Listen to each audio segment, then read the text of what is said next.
Check out the podcast for more expanded thoughts on this game and many others. Hey guys, there's this bizarre mentality in video game development, it seems like, that we can never have too much of a good thing. This is sort of the mantra of people who don't really want improvement in their lives or anything else. It's what turned Sonic Unleashed into the bizarre title that it is now, with shoehorned in God of War gameplay that barely even works. Uncharted 3 just came out and they forced an entire level down our throats of us just wandering around in the desert doing nothing, and then we rationalize it as somehow being a meaningful piece within the video game. And maybe it is, but did it really even need to be there? Well, that's debate for another day. Even previous Mario Galaxy titles have had useless dialogue to break up the action. And then there's that rabbit chasing. Oh, the glorious rabbit chasing. It seems like something happened between the older days and games of today. I don't really remember Super Mario Bros. 1 through 3 or Mega Man or any of the other side-scrolling classics having any of that type of crap. Super Mario 3D Land is the title that seems to just understand this. I'm really glad Nintendo finally had the balls to put this title out. Super Mario 64, Sunshine, and Galaxy all had their Bowser stages and special stages, which were like 3D obstacle courses of chaos. You run along a linear path from platform to platform, littered with enemies, bottomless pits, fireballs, and whatever other shit the developers managed to dream up.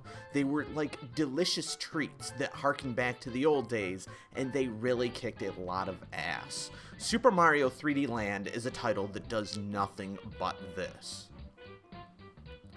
Super Mario 3D Land really needed to happen. There was a valid reason for Crash Bandicoot way back on the PS1.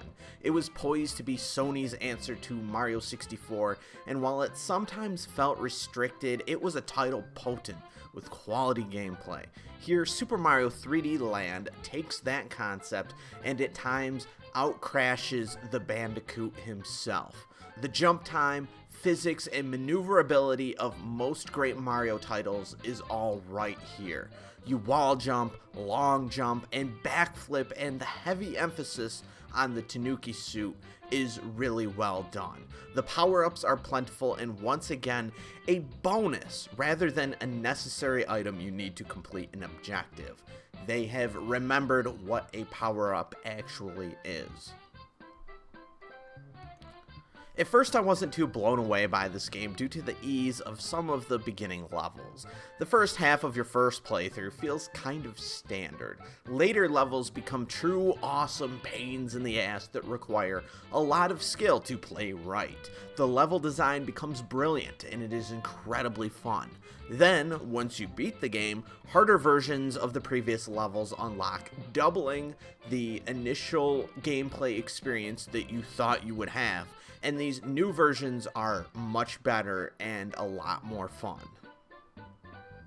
Super Mario 3D Land is a title that first feels kind of average, I guess, since it's going after such a simple premise, linear 3D Mario levels, rather than something massive like you'd get out of a Mario Galaxy title, but there's so much more to it than what initially meets the eye. The Nintendo 3DS is now worth buying.